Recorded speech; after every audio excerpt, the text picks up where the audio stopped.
majority of murder cases, the victim and the killer are known to each other, and the crime is usually solved within hours of it happening. Much more difficult to solve is that small percentage of murders where the choice of victim is totally random. Tonight's first story begins here at Upton Park in 1993. Hundreds of fans had turned up at the ground to pay their last respects to soccer legend Bobby Moore, who died earlier that day. Amongst the crowd were two young men. They had murder on their minds, and they weren't too choosy who their victim was going to be. 06 to base. Go ahead, 06. I'm mobile, Manor Park area. Roger, 06. I'll get back to you. Yeah, roger, roger.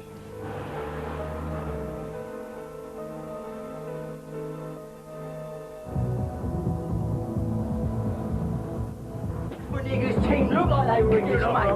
When they were white, yes. Not like Taylor's bunch of monkeys. They were the glory days, mate. Batesy!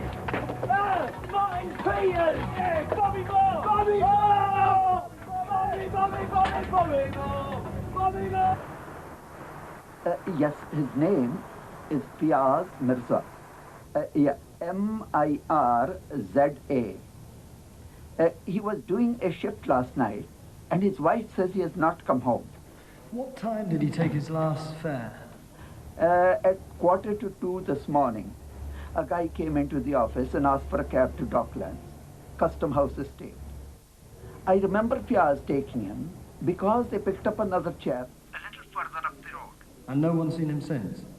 No, but I was a bit worried when they picked up this other chap. You know, we have so many robberies in this area. I spoke to Fiaz on the radio and he said he was fine. But 2 or 3 minutes later, I called again and there was no answer. Detective Inspector Steve Hobbs set up a missing persons inquiry from West Ham Police Station. His team included an Asian officer, Detective Constable Jeff Devine Jones. Jeff, how did it go with his wife this morning? He's a regular family man, very straight, always home on time. She just can't understand it. Okay, well, get the local radio and papers on board, see if they come up with anything. Right. Great.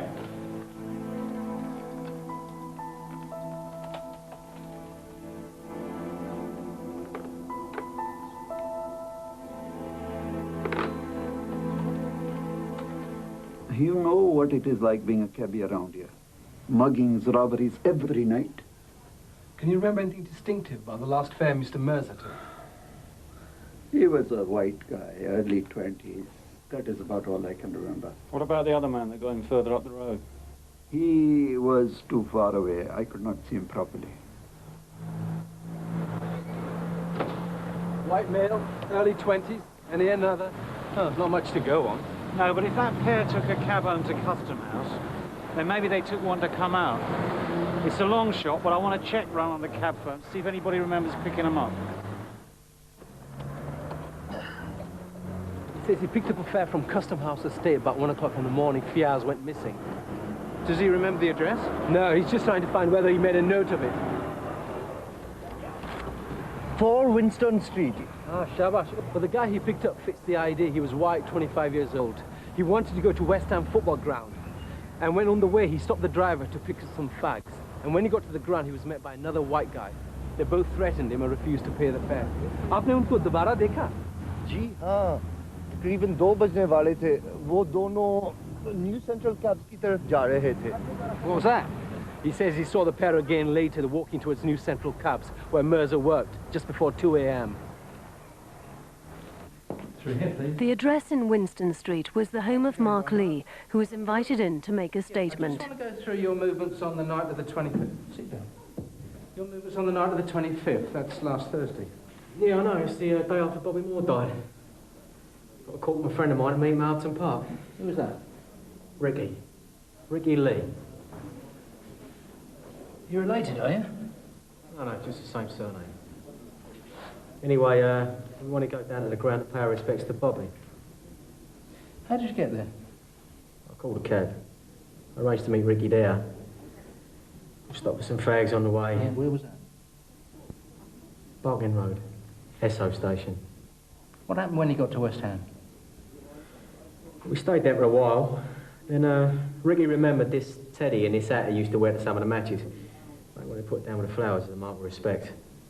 So we took a wander back to Ricky's and got a cab back to Upton Park.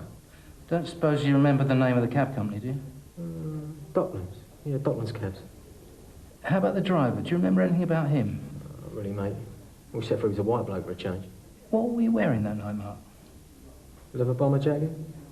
Detectives wondered if the cab driver had made a mistake and that the passenger who stopped off for cigarettes at the petrol station shop wasn't Mark Lee. Well, he should have been in by now, shouldn't he? Hang on. That's him. Are you sure? Certain. Wait a minute. Get me that witness statement. Yeah, he said he was wearing a leather bomber jacket. That's not a bomber jacket, that's too long. No, not New Central. We use Docklands cabs. You sure about that, are you, Ricky? Yeah. He said they were picked up by Docklands cabs. What did they look like? There were two white guys, early 20s, going to Custom House. He said we picked him up, yeah? He said he was a white driver from Docklands cabs.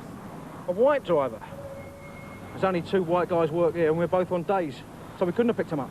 Are you sure? Sure, I'm sure.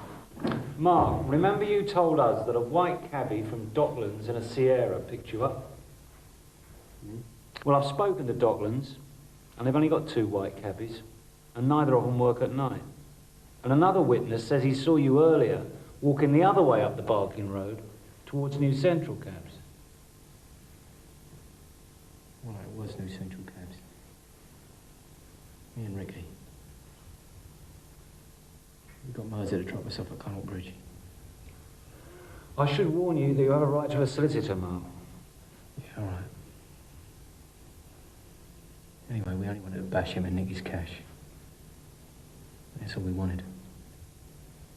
We put him on the back seat of the car and we crashed through the dock gates. We decided to play a game of chicken. We'll see who'll get out last, you know. It's only a laugh. We drove the car towards the water. Me and Ricky, well, we jumped out. We thought Mirza would do the same. We thought he'd swim to safety or something.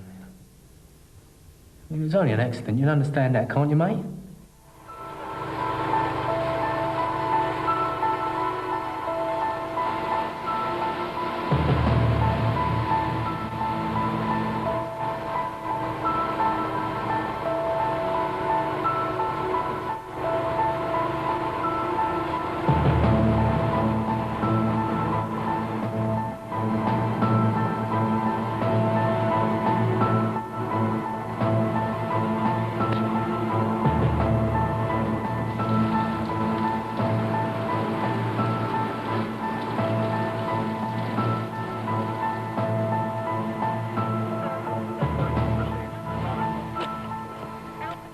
Empty. Partly was telling the truth about playing chicken. Mr. Mirza would still be in there. So where is he now? Well, he's out there somewhere, but he didn't go in with the car. We'll just have to carry on searching. So you think they pushed him in? Yeah. This chicken story is bullshit. They're just trying to be smart. If they get done for murder, they're looking at life sentences. If it was a game of chicken, they'll go for a manslaughter charge. They'll be out in a few years.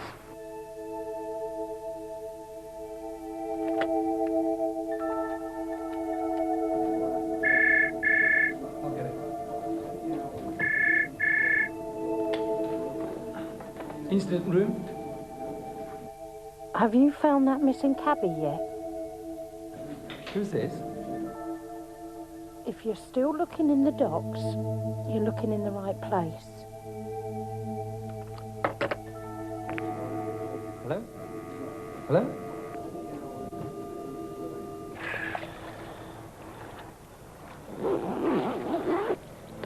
Yeah, over there, please. Thank you. Yes, Gov, we found him. Yeah, the divers reckon he was at least 60 foot away from the car. Yeah. Yeah, the pathologist is on his way. Okay. What are you trying to do us for murder? We didn't mean to kill him. It was just a bit of a game. Honest. Look, I'm sorry, Mark. I mean, he was only a Paki. I'm afraid there's nothing I can do for you. They're sticking to the chicken story. They're going to try and go for a manslaughter conviction. And as we stand, I think a jury would swallow it. But Mr. Mirza wasn't in the car. He was 60 feet away. Yeah, what happens if the door was open? He could have floated out of the car and the door could have closed behind him. I'm not saying that happened, but Mark and Ricky could. We've got to prove they were lying. Yeah, but how? Well, there's a company down in Teddington. They're experts in marine technology. They've been doing this kind of thing since Barnes Wallis tested his bouncing bomb there. I'm going to ask them if it's possible that Mr. Mirza could have floated out of the car to where we found him. We've recorded all of the experiments on tape. Now, this is an exact replica of Mr. Mirza's car. It's about 1/3 of the real size. Everything, the tank, the car, even the ramp, meet exactly the conditions at Albert Dock. Now, you asked us whether an injured man could escape as the car was sinking. We represented the man with the ballast back.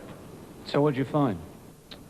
Well, given the position the car was found in on the dock bed, our tests indicate that it entered the water with one door open. As the car sinks, the door closes. The pressure now builds up very quickly. Now, all 4 doors will now be extremely difficult for an injured man to open. It'd be impossible for anyone to escape from this vehicle, especially if injured. Another factor is that there's almost no current on the dock bed, so the chances of the body drifting are extremely remote. So the fact that he was found 60 foot away from the car means that he wasn't in the car in the first place? Exactly. The car went into the water in one place, and the body went in somewhere else. So there was no game of chicken? It was murder.